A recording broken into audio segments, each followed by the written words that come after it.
You're lying in your bed. The dull whirring of your air conditioner is the only thing separating you from total silence. You know, that particular silence that's so heavy and so thick, it's almost the equivalent of a loud noise itself. The kind of silence where you could hear a pin drop 3 rooms away in. The kind of silence that fills your ears with the sound of your own heartbeat as your ear presses against your pillow. That kind of silence. The dull whirring is the only noise you can hear. A noise that typically would go unnoticed, until it's the only noise present. It's comforting, whether you realize it or not. A sort of white noise. But suddenly, your room is back at the temperature specified on the thermostat, and the whirring comes to a stop as the vent makes a dull clang. To your misfortune, you are not yet asleep, and the silence sets in. You should be comforted by the knowledge that you could hear anything and everything in your surroundings, making up for the lack of vision provided by the darkness. But you aren't. It's this very environment that sets you on edge, causes your heart to beat a bit faster, makes your body tense without explanation, and that makes you aware when you are not alone. But you are alone, right? You've been laying there with your eyes closed for almost 15 minutes now, and you made sure everything was normal in your room before you turned off the light. You're a smart one. All those Facebook quizzes you took just to reinforce what you already know? If you were in a horror movie, you would survive until the end. You've even made out a carefully laid plan on what you would do in any of the situations that you've read about in creepypastas. But that stuff's just nonsense anyway, right? You aren't scared. Or at least that's what you keep telling yourself. But wait. What was that? Was that the rustling of fabric? But you didn't shift in your bed, or make any movement. Did you make that noise? No, you couldn't have. You're paralyzed in your bed, stiff with unease that was not present until these very moments. You must have imagined it. You must have. You roll over to face the wall, out of sight, out of mind. If there's something in the room with you, it'll just have to accept that you're much too tired to deal with it at the moment. You're still stricken with uneasiness as you hear rustling again. This time, the rustling is accompanied by a soft thud on the ground. Your heart seizes in your chest.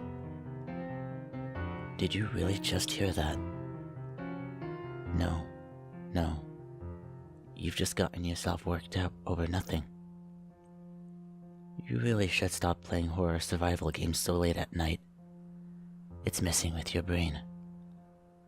You're a rational person. Stop acting so childish and just fall asleep already. You close your eyes tightly, slightly hoping sleep would whisk you away soon. You're practically begging for the safety of non-existent dream world of your own creation. You're running away in a sense, but there's nothing there, right? You're just tired. I know. As your eyes are clenched tightly shut, you become aware that no matter how much you want to, you can no longer move your arms or legs. Come on now. Are you really letting this get to you? What are you, 12 years old? Suck it up and fall asleep already. Now, more tense than ever, that unnerving sound echoes across the room again. The rustling of fabric, followed by a thud on the ground. Unwittingly, you're holding your breath now, eyes shut tightly as possible. You have a childish urge to pull the blanket over your head. You're imagining it all. It's all in your head. I thought you were better than this. Your heart is pounding loudly in your ears now, but not loud enough to drown out the now repetitive sound approaching from across the room. Was that rustling? Maybe you left some paper on the ground. That had to be it. And the thumping. Probably the cat or the dog or something. They probably ran in when you weren't looking before you closed your door. Yeah, you're just paranoid.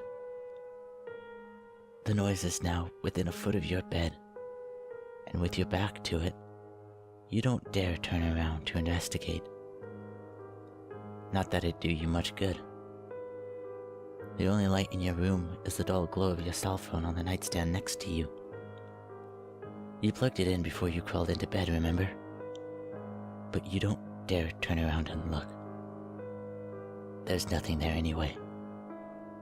Minutes that feel like hours pass as you face the wall, stiff as a board, unable to will your uncooperative body to move. You haven't heard the noises in a while. Not since it reached the edge of your bed. You know there's nothing there, you silly. It's the silence, it's messing with you. You really should have turned on some music or something before you went to bed. Oh well, maybe next time. Suddenly, a familiar clang echoes through the room, followed by that familiar whirring. You exhale deeply, your body relaxing as you're flooded with relief. Thank God that's over. Now you can finally sleep in peace. The silence was really getting to you. You roll over and open your eyes to check the time on your lit cell phone. It must have been at least an hour since you first went to bed. You are greeted face to face with his ear-to-ear grin. Dimly lit sockets where eyes once resided stare intently at you.